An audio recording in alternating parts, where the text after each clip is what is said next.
Assalamualaikum warahmatullahi wabarakatuh. Perkenalkan, nama saya Ristiawati dengan nomor NIM 28920501004 dari Prodi Manajemen untuk mata kuliah Ekonomi Internasional oleh dosen pengampu Bapak Lulu Abdillah Kurniawan SEMM, semester 5 Fakultas Ekonomi dan Bisnis Universitas Pancasakti.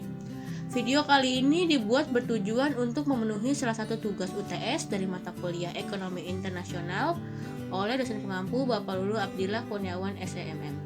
Video kali ini saya akan membawakan materi tentang perusahaan multinasional.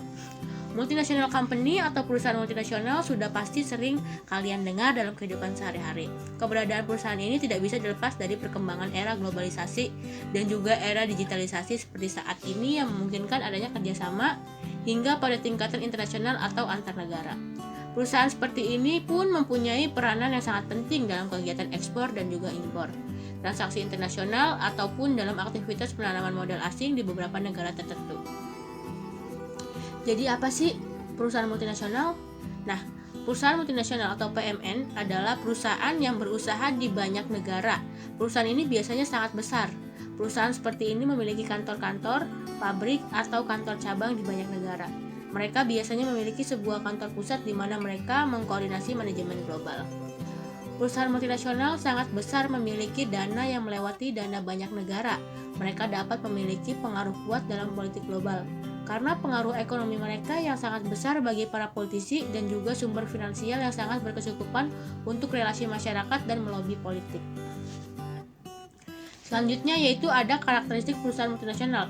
Yang pertama, memiliki aset dan omset yang tinggi.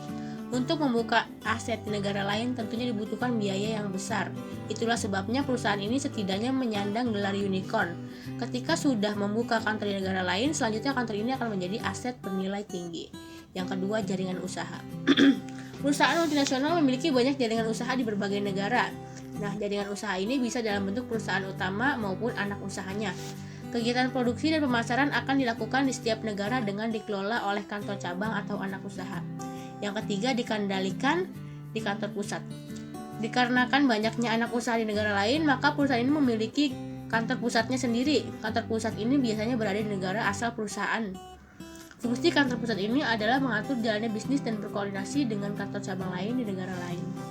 Yang keempat, terus bertumbuh. Perusahaan multinasional akan terus bertumbuh bahkan ketika sudah memiliki beberapa cabang di negara lain. Perusahaan ini biasanya akan terus meningkatkan bisnisnya dengan mencoba melakukan ekspansi ke negara lain atau melakukan akuisisi perusahaan lokal. Yang kelima, teknologi yang canggih. Perusahaan yang sukses melakukan ekspansi ke negara lain pastinya memiliki teknologi yang canggih. Nah, teknologi ini berkaitan dengan kegiatan produksi atau pemasarannya. Karena pemanfaatan teknologi menjadi salah satu keunggulan perusahaan dibandingkan perusahaan nasional di negara terkait. Yang kelima, sumber daya manusia terbaik. Tujuannya agar dapat mengelola dana dengan baik menggunakan teknologi canggih, mengelola pekerja, dan menjalankan operasional produksi. Yang ketujuh, pemasaran yang kuat. Salah satu strategi yang diterapkan perusahaan ini agar mampu bertahan di negara baru adalah dengan melakukan pemasaran dan iklan yang kuat. Hal ini dilakukan agar perusahaan tersebut mampu mencuri pasar di suatu negara. Tak mengherankan bahwa perusahaan ini berani memasang iklan dengan budget yang tinggi. Yang kedelapan, produk kualitas terbaik. Dikarenakan menggunakan teknologi yang canggih dan memiliki dana yang besar, tentunya perusahaan ini mampu menghasilkan produk terbaik. Hal ini menjadi standar mutu dan bagian dari strategi penjualan. Sebab multinasional company ini harus menguasai pasar di negaranya. Nah, di sini ada dampak negatif perusahaan multinasional atau perusahaan MNC. Keuntungan yang akan dialihkan ke luar negeri kepada pemegang sahamnya. Terus, depresiasi yang dalam praktek sering digunakan untuk menyembunyikan keuntungan-keuntungan agar tidak terkena pajak. Nah, selanjutnya dapat merusak kehidupan politik dan ekonomi negara. Kehadiran produk-produk dari perusahaan multinasional maka dapat mengubah pola hidup masyarakat menjadi lebih konsumtif. Yang selanjutnya dapat merubah ancaman bagi kekuasaan negara tuan rumah, dapat memicu persaingan yang tidak sehat dengan perusahaan lokal, dapat memanfaatkan intensi pajak dari pemerintah setempat, membatasi transfer pengetahuan dan teknologi pada negara-negara berkembang, dan yang terakhir ada terkadang dapat mengeksploitasi kondisi negara dan sumber daya alam dan meninggalkan negara tuan rumah ketika sumber daya yang dibutuhkan telah habis. Nah, Setelah tadi dampak negatif, sekarang keuntungannya perusahaan MNC. Yang pertama, adanya kesempatan di banyak negara yang berbeda sekaligus dapat mengumpulkan uang dari operasi di seluruh dunia. Yang selanjutnya, pertambahan devisa negara melalui penanaman di bidang ekspor. Selanjutnya, mengurangi kebutuhan devisa untuk impor di sektor industri. Terus, memodernisir industri dan mendukung pembangunan nasional. Selanjutnya, menambah kesempatan kerja dengan membuka lapangan pekerja baru, ya tentu aja. Yang selanjutnya, memperoleh keuntungan dengan berproduksi di negara yang paling efektif dan efisien. Yang selanjutnya, mempunyai akses mendapatkan bahan baku dan sumber daya alam yang mungkin tidak dapat dilakukan oleh perusahaan domestik. Nah, di sini ada contoh perusahaan multinasional Indonesia, ada Burger King, KFC, McD, AW, Pizza Hut, 7-Eleven, Dunkin Donuts, dan lain sebagainya. Nah, di sini ada studi kasus ya. Saya ngambil Dunkin Donuts case study. Salah satu perusahaan multinasional yang bergerak di bidang kafe ataupun gerai-gerai pangan adalah Dunkin Donuts atau yang diakrab dengan sebutan Didi Dunkin Donuts. Dunkin Donuts sendiri mulai masuk ke Indonesia pada tahun 1985 dengan gerai pertamanya di Jalan Hayam Wuruk, Jakarta Pusat. Sebenarnya Dunkin Donuts bukan merupakan perusahaan donat multinasional yang pertama yang masuk ke Indonesia. Nah, kembali kepada isu mengenai MNC yang mengundang banyak polemik dari berbagai kalangan. Perusahaan-perusahaan multinasional dianggap sebagai ancaman bagi usaha-usaha lokal di negara tempat ia berada. Namun, meskipun demikian, pemerintah negara-negara tersebut tetap saja saling berlomba-lomba atau bidding wars untuk menarik investor agar mau menanamkan modalnya di negara mereka dalam bentuk foreign direct investment. Kehadiran MNC terkadang memang membawa keuntungan dan kerugian. Hal inilah yang menjadi perdebatan antara pihak-pihak yang pro dan kontra atas kehadiran perusahaan multinasional di negara mereka. Nah, dengan menggunakan studi kasus yang ada, video kali ini diarahkan untuk menjawab beberapa pertanyaan berikut. Yang pertama, bagaimana masuknya Dunkin Donuts di Indonesia?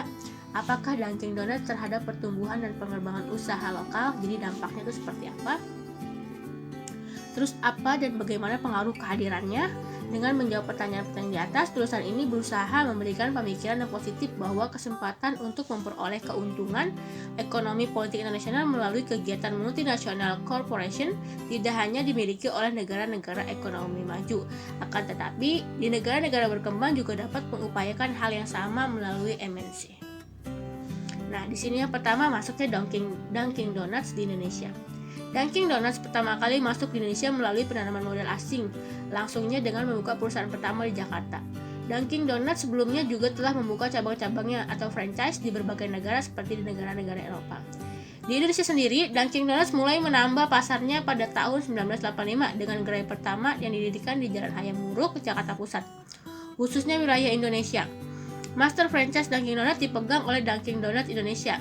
Saat pertama kali Dunkin Donuts membuka gerai pertamanya di Indonesia pada tahun 1980-an, tidak ada reaksi keras dari masyarakat yang menentang perusahaan tersebut untuk masuk. Masyarakat cenderung menganggap positif atas upaya perusahaan tersebut dalam memperluas jaringan pasarnya. Mereka justru cenderung merasa senang atas hadirnya Dunkin Donuts di Indonesia. Selanjutnya, pengaruh kehadiran Dunkin Donuts di Indonesia. Hadirnya suatu perusahaan multinasional baru tentunya membawa pengaruh bagi negara penerima perusahaan tersebut. Demikian pula kehadiran Dunkin Donuts sendiri yang juga membawa pengaruh bagi masyarakat. Secara ekonomi, kehadiran dan keberadaan Dunkin Donuts tidak sampai mengancam eksistensi usaha-usaha donat lokal yang ada. Buktinya sampai saat ini kita masih menjumpai penjual-penjual yang menjajakan donat buatan industri rumah tangga ataupun industri kecil, baik di pasar-pasar tradisional, sekolah-sekolahan maupun kantor, warung, serta pedagang-pedagang keliling lainnya.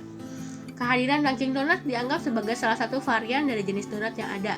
Selain itu, adanya segmentasi pasar tersendiri dari Dunkin Donuts membuat eksistensi usaha-usaha donat lokal yang ada tetap terjaga. Yang selanjutnya yaitu dampak kehadiran Dunkin Donuts terhadap pertumbuhan dan perkembangan usaha lokal. Perusahaan multinasional Dunkin Donuts terbukti tidak sampai mengancam eksistensi keberadaan perusahaan lokal yang ada. Pedagang-pedagang tradisional banyak yang menjajakan donat-donat dari usaha industri kecil ataupun usaha rumah tangga. Bahkan saat ini pun industri rumah tangga tersebut banyak yang mengadaptasi adonan kue donat yang lebih lembut. Adanya segmentasi pasar juga menjamin keberlangsungan perusahaan donat-donat lokal, sehingga kehadiran Dunkin Donut tidak terlalu mengancam usaha-usaha tersebut. Di samping itu, saat ini pun sudah mulai banyak perusahaan-perusahaan donat lokal yang mampu menghasilkan produk-produk donat berkualitas. Bahkan, sebagian dari mereka sudah mempunyai nama ataupun membuka gerai berkonsep resto donat dan kopi seperti halnya Dunkin Donut. Sebut saja Donat iCraft, Java Donut, GCO, Donat Oishi, Master Donat, dan lain sebagainya. Donat-donat lokal ini juga tidak kalah digemari oleh para penikmat donat. Nah teman-teman, menurut saya, kehadiran perusahaan multinasional Dunkin Donut di Indonesia telah memancing timbulnya persaingan dari perusahaan lokal yang sejenis. Terbukti, saat ini mulai banyak bermunculan perusahaan donat lokal yang menghasilkan donat-donat berkualitas sampai dengan yang berbentuk resto donat kopi. Sebut saja iCraft, Java Donut, Donat Kampung Utami, Ringmaster, sampai donat GCO yang semakin digemari para penikmat donat.